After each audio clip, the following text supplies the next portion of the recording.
All right, let's just dive right in. We are breaking down the raw, completely unfiltered philosophy of David Goggins. And look, this isn't some feel-good journey. For him, life is a war against the single biggest enemy you'll ever face, and that's yourself. So this is your guide to mental warfare. I mean, wow. That quote really just gets right to the heart of his message, doesn't it? There's zero sympathy there. Absolutely no excuses. And get this, that was his actual advice to a guy who was totally stuck, couldn't find his motivation, and Goggins' answer? It's just brutally simple. Stop thinking about it and just start moving. All right, so let's tackle the very first battleground. This is a big one because it's the trap of just waiting. Waiting for that perfect moment, that perfect motivation before you do anything at all.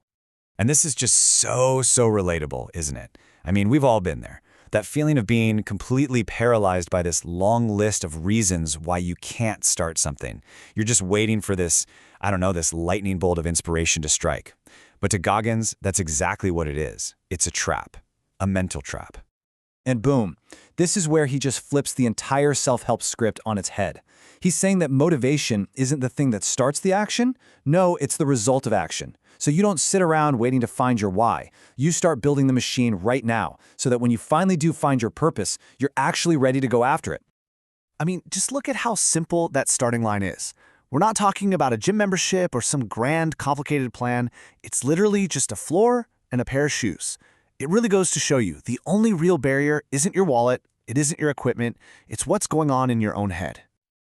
Okay, so if the real enemy is your own mind, how does it actually work? Like, what's its strategy? Well, Goggins has this really powerful core concept that pretty much explains everything. So I want you to think about a car, right? Let's say it's built to go, 130 miles per hour. But there's this thing called a governor on the engine that stops it at 91. The car absolutely can go faster, but this built-in safety feature holds it back. Goggins says our brain has the exact same thing. It's a factory set limit, and its only job is to keep us safe from pain and discomfort. And you can just see the conflict right there, can't you? The governor's one and only job is to get you to pull over, to find comfort, to just quit. But everything you actually want, all the growth, the strength, your real potential, all of that lives on the other side of that governor's red line. And this is precisely why it's such a brutal fight. See, this isn't some opponent on the outside. Your own mind has the ultimate tactical advantage over you. It knows every single thing you're afraid of, all your insecurities, every past failure, and it will use that entire arsenal against you the very second things get hard. So the question is, how in the world do you fight an enemy that knows all your secrets? Well, Goggins says you start by understanding its biggest, most powerful lie, and he calls it the 40% rule. This number right here, it's everything. 40%. That represents the point of what feels like maximum effort. It's that moment when your mind, your governor, is just screaming at you that you're done, that you have absolutely nothing left in the tank. Game over. But, and this is the whole key, according to Goggins, that feeling is a complete lie. That signal that says I'm done isn't your body's real limit. It's just the governor kicking in. So what feels like 100% effort is actually just 40% of what you're truly capable of. There's a whole other 60% of untapped potential just waiting on the other side of that pain. Okay, so how do you actually break through? Well, it's a practice. You have to consciously push yourself right to that wall, right to that point where you want to quit. But then, instead of listening to that stop signal, you recognize it for what it is. It's just the governor talking. And then you defy it, even if it's just for a tiny bit longer. The goal isn't to magically jump to 100%. It's just to get to 45. And really, this gets to the absolute core of his whole philosophy. The goal isn't really to become some superhuman athlete. It's all about a power shift. Every single time you push past that 40% barrier, you're teaching your brain that you are in control, not that voice in your head that's begging you to quit. So once you start to master your own mind, something else happens. You can start to influence the minds of others. And this is where we move from defense to offense, with a strategy that Goggins calls, very viscerally, taking souls. Okay, so I want you to picture this. It's the middle of Navy SEAL Hell Week. We're talking days of being cold, wet, and getting almost no sleep. By the time Wednesday rolls around, everyone is basically a zombie. They are physically and mentally shattered, just trying to survive what the instructors are throwing at them.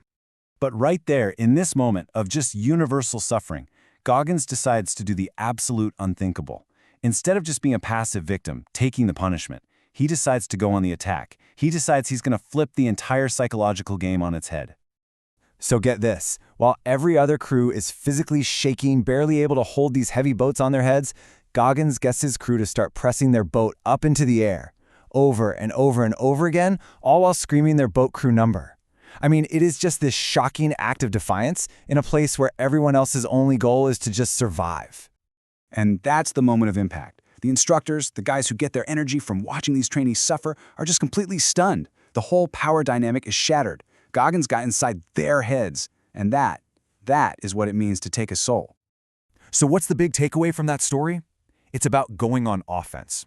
It's about that moment when everyone else is showing weakness. That's when you show strength, and you seize the psychological advantage.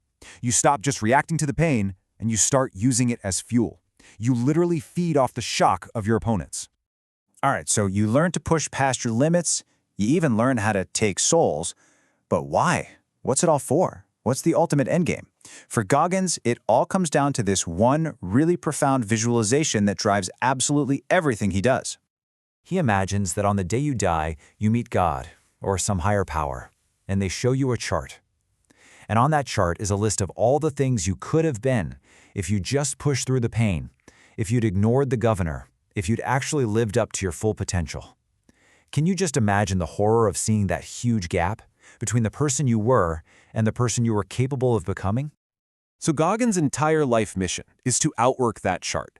He's not just trying to meet his potential. He's trying to so radically blow past it that even an all-knowing being would look at his life and just be shocked. I mean, that's the ultimate motivation, isn't it?